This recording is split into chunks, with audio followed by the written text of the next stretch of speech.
Hello friends, welcome to ராயராஸ் cooking vlog. இன்றைக்கி நம்ம இந்த vlogல என்ன பார்க்க போகிறோன்னா சிக்கன் பிரியாணி ரெசிபி தான் பார்க்க போகிறோம். இது ஒரு செஃப் சொன்ன ரெசிபி தான். நான் அதே சிக்கனில் பண்ணியிருக்கேன். இதை கண்டிப்பாக நீங்கள் எல்லோரும் ட்ரை பண்ணி பாருங்கள். அண்டு நீங்கள் எந்த செஃப்ன்னு கரெக்டாக சொல்லுங்கள் கமெண்ட் பாக்ஸில். நான் வெயிட் பண்ணுறேன். பார்க்கலாமா எப்படி பண்ணுறதுன்ட்டு? ஃபஸ்ட்டு வெஜ்ஜீஸ் ரெடி பண்ணிக்கலாம். நான் 2 ஆனியன் எடுத்திருக்கேன், ஹோல் ஸ்பைஸு, பச்சை மிளகா கட் பண்ணி வச்சுருக்கேன், 3 பச்சை மிளகா. அதுக்கப்புறம் 1.25 நான் அரிசி அளந்து தண்ணியோடு வச்சுருக்கேன். அப்புறமா இந்த பேனில் ஆயில் ஆட் பண்ணிக்கலாம். ஆயில் உங்கள் தேவைக்கு ஆட் பண்ணிக்கோங்க. நெக்ஸ்ட்டு கீ உங்கள் ஃப்ளேவருக்காக நீங்கள் ஆட் பண்ணிக்கலாம். அப்போ தான் நல்லா வாசனை கொடுக்கும். ஹோல் ஸ்பைஸ் எல்லாமே போட்டிருக்கேன், பட்டை, ஏலக்காய், கிராம்பு, பிரிஞ்சி இலை. அது பொரிஞ்சதும் நம்ம ஆனியன் ஆட் பண்ணிக்கலாம். 2 மீடியம் சைஸ் ஆனியன் நான் கட் பண்ணி சேர்த்துருக்கேன். இதை நல்லா வதக்கி விடுங்க. இது பிங்கிஷ் கலர் ஆகணும். நல்லா வதங்க தான் நமக்கு டேஸ்ட்டு கொடுக்கும் அந்த பிரியாணிக்கு. இது நல்லா வதங்கினதும் நம்ம ஒரு மிக்சிங் பவுலில் தக்காளி, 2 தக்காளி, அது கூட பச்சை மிளகா, புதினா, கொத்தமல்லி, தயிர், அதுக்கப்புறமா மிளகாத்தூள் உங்கள் தேவைக்கு நீங்கள் ஆட் பண்ணிக்கலாம். நான் ஒரு 2 டேபிள் ஸ்பூன் போல் ஆட் பண்ணியிருக்கேன். அப்புறமா கரம் மசாலா கொஞ்சமாக. இதை நல்லா மிக்ஸ் பண்ணி வச்சுக்கோங்க. இது ரொம்ப ஃப்ளேவர் கொடுக்கும். இஞ்சி பூண்டு பேஸ்ட்டை ஆட் பண்ணிவிட்டு நல்லா வதக்கி விடுங்க.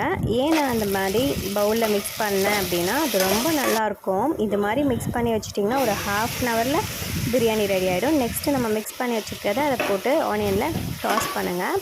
இது மாதிரி நல்லா வதங்கணும். அந்த நம்ம மிக்ஸ் பண்ணி வச்சுருக்கிறத உள்ள எண்ணெயில் போட்டோன்னே நல்லா வதங்கி எண்ணெய் பிரிஞ்சு வந்தோடனே கறி ஆட் பண்ணுங்கள். கறி நல்லா மிக்ஸ் பண்ணி விடுங்க.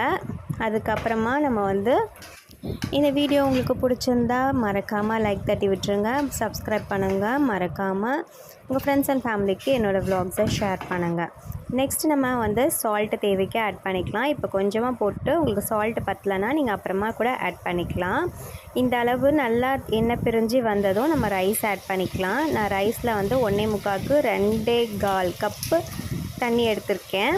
அதுவே போதுமான அளவு தண்ணி கரெக்டாக இருக்கும். மேலே டாப்பிங்காக புதினா தூவி விட்டுருக்கேன். அவ்வளோதான். லெட்டு லாஸ்ட்டாக ஃப்ளேவருக்காக நெய் கொஞ்சம் ஆட் பண்ணிக்கோங்க. இப்போவே லெட்டு க்ளோஸ் பண்ணும்போது நெய் ஆட் பண்ணால் சூப்பராக இருக்கும்.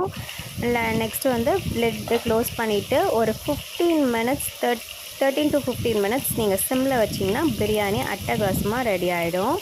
15 மினிட்ஸ் கழித்து பார்த்ததுக்கப்புறம் பாருங்கள் எவ்வளோ ரைஸ் உதிரியாக இருக்குது. இதுக்கு நீங்கள் ஓப்பன்லே பண்ணி பார்த்துக்கலாம். இந்த பாட்டில் நல்லா அந்த ரைஸ் எவ்வளோ உதிரியாக கிடச்சிருக்கு அப்படின்னு பாருங்கள். கறி கூட நல்லா வெந்திருக்கு.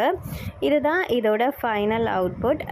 இந்த சிக்கன் பிரியாணி ரெசிப்பியை உங்கள் வீட்டில் எல்லோரும் ட்ரை பண்ணி பாருங்கள். ட்ரை பண்ணி பார்த்துட்டு எப்படி இருக்குன்னு சொல்லுங்கள் கமெண்ட் பாக்ஸில். இந்த வீடியோ பிடிச்சிருந்தா ஒரு லைக்கை தட்டி விட்டுருங்க. மறக்காமல் ராயரா vlog-ஐ சப்ஸ்கிரைப் பண்ணிவிட்டு பாருங்கள். நெக்ஸ்ட் வீடியோவில் பார்க்குறேன். தேங்க்ஸ் ஃபார் வாட்சிங். டாடா பாய்.